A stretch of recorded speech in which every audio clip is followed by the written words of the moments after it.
Government investigators knew nothing, how did they identify 19 Muslim men as the hijackers so fast, from fake passports and with no DNA evidence?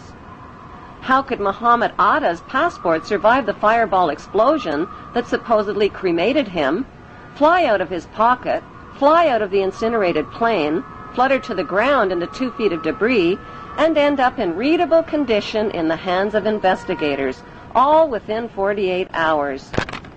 Why did 19 Muslim men even need passports on domestic flights? How were passports found but not the plane's voice recorders? Why did the hijackers need passports they would never use again after their suicide flights? And why were the 19 accused Muslims not under surveillance on 911 if they were so easy to identify? The suitcase of accused ringleader Muhammad Atta was never loaded onto the hijacked plane and conveniently fell right into the hands of investigators. It was jam-packed with incriminating evidence, including a Quran, a how to fly a commercial airplane video, and a fuel consumption indicator. Why would a hijacker about to die on a suicide mission pack a suitcase? It seems Muhammad Atta was a very forgetful ringleader who carried around a lot of Quran holy books. He reportedly forgot one Quran in a Florida strip club, another in a rental car, and still another one in his lost suitcase at the airport. More incriminating evidence of flight manuals written in Arabic were found within hours of the attacks in parked rental cars at the airports. Why didn't the terrorists take a taxi to the airport? Can they be that smart and that stupid at the same time?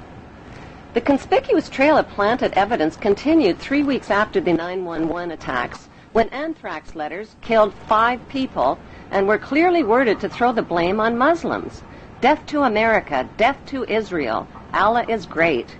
It has since been proven that the anthrax came from a U.S. Army lab and was never mailed by Muslims. Were the 19 Muslims accused of the hijacking set up as patsies and framed? If so, who set them up? Right after the attacks, CNN deceptively and repeatedly showed an airport security video of Muhammad Atta. CNN neglected to tell viewers that the video showed Muhammad Atta boarding a plane at Portland, Maine, not the hijacked plane. There are no airport security videos of any of the 19 accused Muslims boarding any of the hijacked planes. Right after the 911 attacks, CNN reported that the U.S. government had a tape recording of Osama bin Laden telling his mother that something big was about to happen and that she wouldn't be seeing him for a while. CNN later acknowledged that the report was false. Osama bin Laden consistently denied being involved in 911 and claimed the Israeli Zionists were behind the attacks. According to Japanese, Chinese, and Indian news reports, Osama bin Laden was killed in Afghanistan in the fall of 2001 and was buried in an unmarked grave by his own men.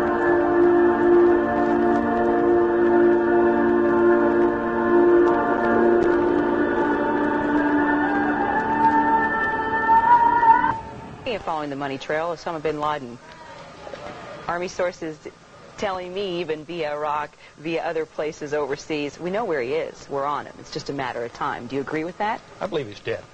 Really? I'm 98% positive that we killed him in December of 2001 during the Tora Bora campaign. I've seen no proof of life since then, regardless of these tapes that are cobbled together. On Halloween 2004, just before the U.S. presidential election, this man, dressed in an Osama bin Laden costume, confessed to the 911 attacks, scared American voters, and tricked them into treating George Bush to another 4 years in the White House.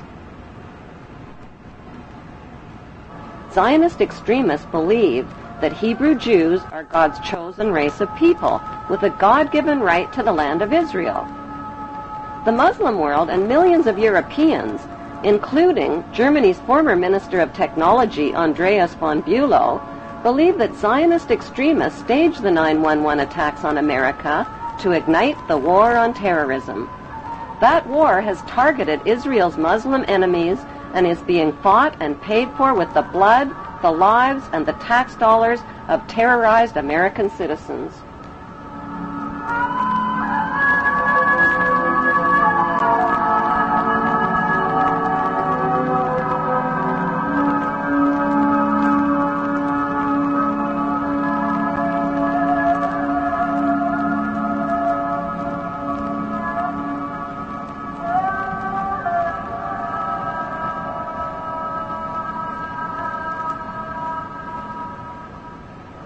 Half the world believes that 911 was a conspiracy carried out by Islamic Muslim extremists with financing from Muslim charities.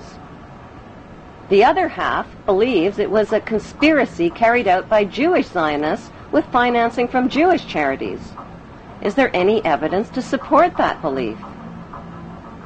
Since 911, FBI Director Mueller, BBC News, and ABC have confirmed that 7 of the 19 Muslims whose mugshots were flashed around the world did not die in the 911 crashes. They are alive and well and are victims of identity theft. An 8th accused Muslim died 1 year before the 911 hijackings even occurred. Who stole their identities, and why isn't the FBI looking for them? If the hijackers really were Muslims, why would they steal the identities of fellow Muslims and implicate them? Wouldn't they be more likely to steal Israeli identities and put the blame on Israelis? If the hijackers were Israelis, wouldn't they be likely to steal the identities of Muslims and put the blame on Muslims? Even though no one has been officially charged or convicted of the 911 hijackings, CNN and the 5 Western media monopolies have exclusively sold the American people on a Muslim conspiracy. Unfortunately, the only eyewitnesses capable of positively identifying the hijackers died on board the hijacked planes. Before flight attendant Amy Sweeney was killed on hijacked Flight 11, she picked up an airphone and reported that 4 Middle Eastern-looking men had hijacked the plane. The fact is that Israeli men are Middle Eastern men who just happen to be Middle Eastern-looking. The voice of the hijacker heard from the hijacked plane's voice recorder reveals that the accent of the hijacker matches an Israeli Hebrew accent. Stay quiet and you'll be okay. We're heading to the airport. The next transmission comes seconds later. Nobody move.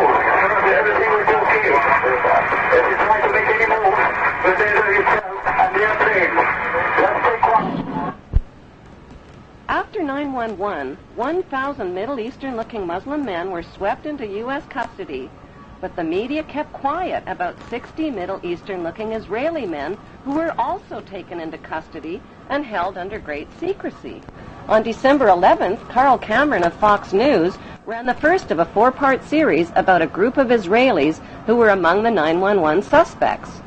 These detained Israelis failed polygraph tests about their surveillance activities against the U.S. and were caught videotaping the 911 attacks from different angles.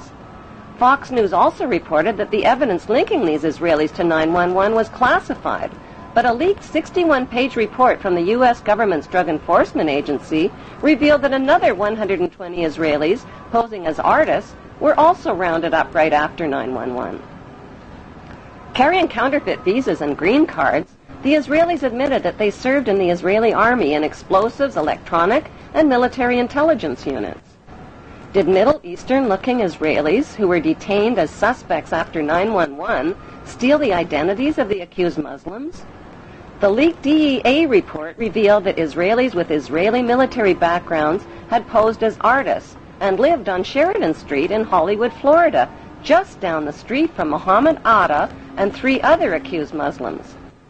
On August 18th, 1 month before the 911 attacks, a New York Times article by reporter Sheila K. Dewan described a group of 4 foreign artists who smuggled their way into the World Trade Center just months before 911. The artists occupied studio space free of charge on the 91st floor with 14 other artists and claimed to be writing a book called The Bee Thing. They also claimed that they constructed a temporary balcony on the 91st floor as a prank. Somehow, these so-called artist pranksters escaped the attention of the World Trade Center's heavy security companies. George W. Bush's brother, Marvin Bush, just happened to be the director of Securicom, which provided electronic security for the World Trade Center. By some mysterious coincidence, Marvin Bush's company also provided electronic security for 911's United Airlines and 911's Dulles Airport. So what were 18 foreign artists really doing living free of charge in one of the world's most expensive rental spaces? Many top engineering and demolition experts believe that the Twin Towers were rigged with explosives which caused the buildings to implode vertically in a typical controlled demolition.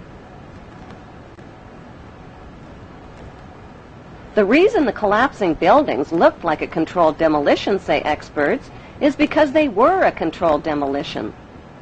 Photos and video recordings confirm that explosions occurred at the base of the two towers as well as in Building 7 before they fell. On September 24th, firefighter Louis Caccioli told People Weekly point blank, "We